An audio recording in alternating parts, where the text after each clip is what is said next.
Dans cette vidéo, je vais vous parler d'un concept important pour définir le modèle probabiliste de l'atome, c'est-à-dire le concept des nombres quantiques.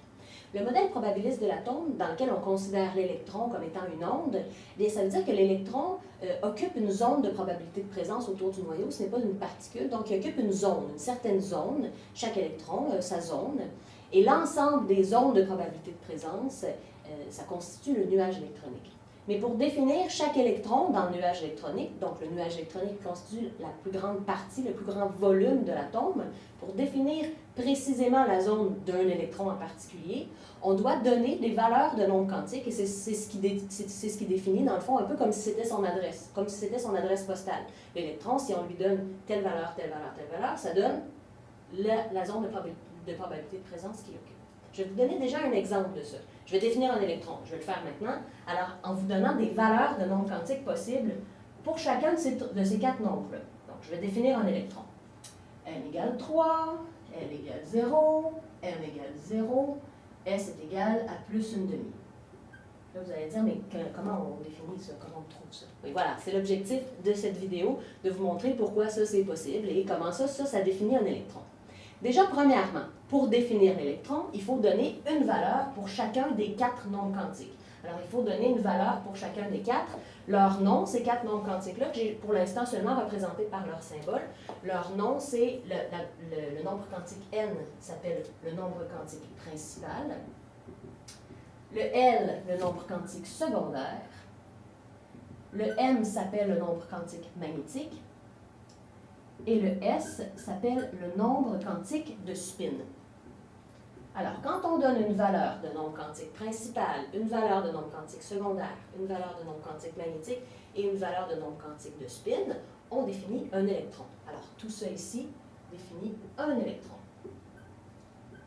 Si on donne une adresse incomplète, c'est-à-dire si on donne seulement les trois premières valeurs de nombre quantique, on ne définit pas l'électron, parce que pour définir l'électron, il faut aller jusqu'à le numéro de son appartement, si vous voulez. Si on donne seulement les trois premières valeurs, on est en train de définir une orbitale. C'est une zone de probabilité de présence, mais qui peut accommoder plus qu'un électron, parce que les valeurs possibles de nombre de spin distingueraient les électrons à l'intérieur de cette orbitale. Si on donnait seulement les deux premières valeurs de nombre quantique, alors seulement la valeur de nombre quantique de n et de L, on définirait ici une sous-couche. Et, ultimement, si on donnait seulement la première valeur de nombre quantique, on donnerait la valeur de nombre quantique n et on définirait seulement une couche. Alors, allons-y, l'information porte sur. D'ailleurs, ce tableau se trouve dans vos notes de cours si vous ne voulez pas le recopier. Vous pourrez le retrouver intégralement dans les notes. Donc, si on définissait seulement la valeur de nombre quantique n, du nombre quantique principal, on définirait la couche. Si on donnait les deux premières valeurs, donc de n et de L, on définirait la sous-couche. Ensuite, les trois premières valeurs jusqu'au nombre quantique magnétique, on définirait l'orbitale. Et ultimement, si on donne les quatre valeurs, l'adresse au complet, on définit l'électron. Très bien. Maintenant, la signification de tout ça. C'est sûr qu'il y a des mots qui peuvent ressembler à des choses qu'on a déjà vues dans le modèle de bord, un peu, des choses que vous avez vues au secondaire. Par exemple, si on parle de la couche puis de la valeur de n dans le modèle de bord, c'est exactement ça d'ailleurs qu'on appelait, on appelait ça la valeur de n. On avait n égale 1, c'était l'orbite qui était près du noyau. Puis on avait n égale 2 qui était un peu plus loin du noyau. Ça, c'était le modèle de bord. Bien, ça a été repris du modèle de bord, la valeur de n. Mais on appelle ça maintenant la couche, et la couche, c'est un ensemble de sous-couches qui sont elles-mêmes constituées d'un ensemble d'orbitales dans lesquelles on trouve des électrons. Alors, la signification de la valeur de n se trouve à être un peu comme dans le modèle de bord, comme je vous le signifiais tantôt un peu en symbole, là, en geste. Si la valeur de n égale 1 au modèle de bord, c'était près du noyau, puis n égale 2, c'était un peu plus loin du noyau, c'est un peu la même chose dans le modèle probabiliste. La signification de la valeur de n, plus la valeur de n est grosse, plus la couche est grande. Donc, on peut dire que l'information, c'est la taille. C'est la taille de la couche. Donc, plus la valeur de n est élevée, plus la taille de la couche est grande. La sous-couche, elle, la valeur qui est définie par une valeur de n et de L, la sous-couche, c'est-à-dire la valeur de L, définit précisément la forme de l'orbitale. Les orbitales, c'est pas des orbites autour d'un noyau comme dans le modèle de bord. Hein. Ça a des formes, et on va le voir aussi un peu plus tard, ça a des formes bien précises, et ces formes-là sont déterminées par la valeur de L. Donc, c'est vraiment la forme. Et c'est pas juste des sphères. On peut imaginer facilement que c'est des sphères. Les atomes, on imagine beaucoup que c'est des sphères, mais ils n'ont pas toutes des formes sphériques. Les ondes de probabilité de présence, il y en a qui ont 2 lobes, un peu comme, voilà, 2 lobes. Il y en a qui ont 4 lobes, un peu comme un trèfle à 4 feuilles.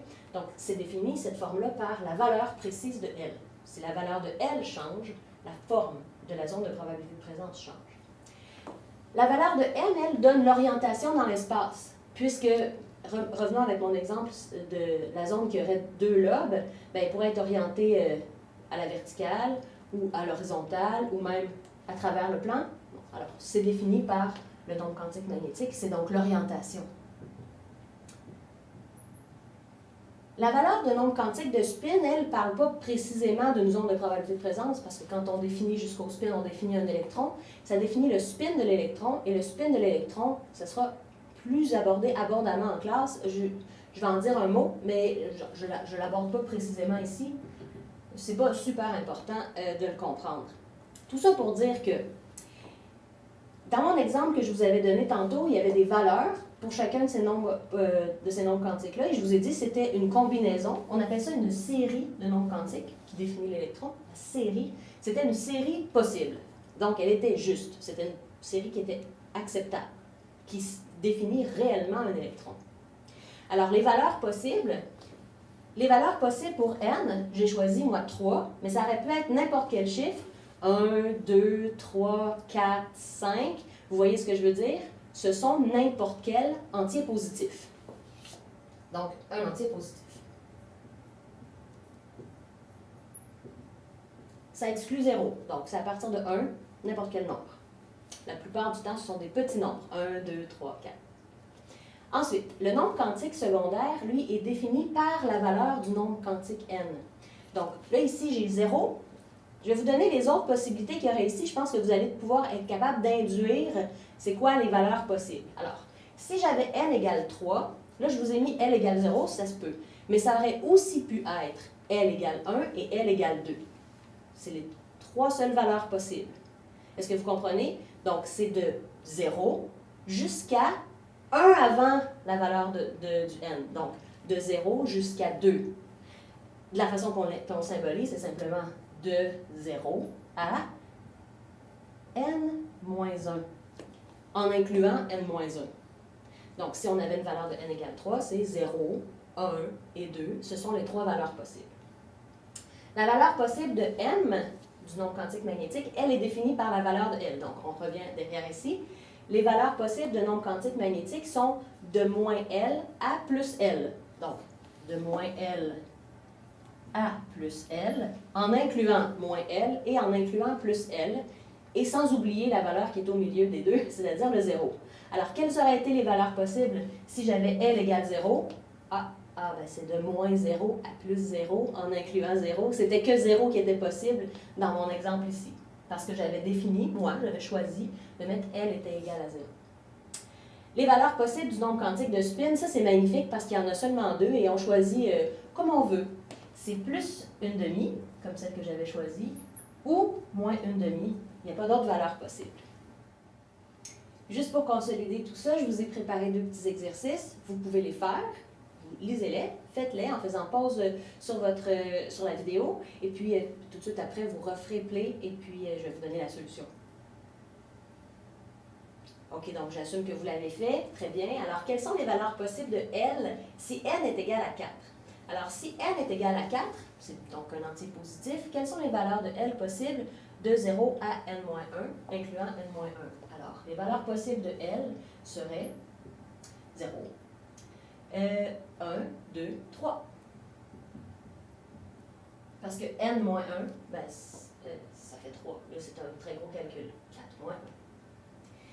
Si on avait une valeur de L est égale à 2, quelles sont les valeurs possibles de M? Alors, c'est de moins L à plus L, incluant 0. Alors, les valeurs possibles de M seraient moins 2, donc de moins L, jusqu'à plus L. Donc, souvent, on écrit les valeurs de plus et de moins quand on énumère nos valeurs de M, mais ce n'est pas obligatoire, j'ai juste l'habitude de le faire.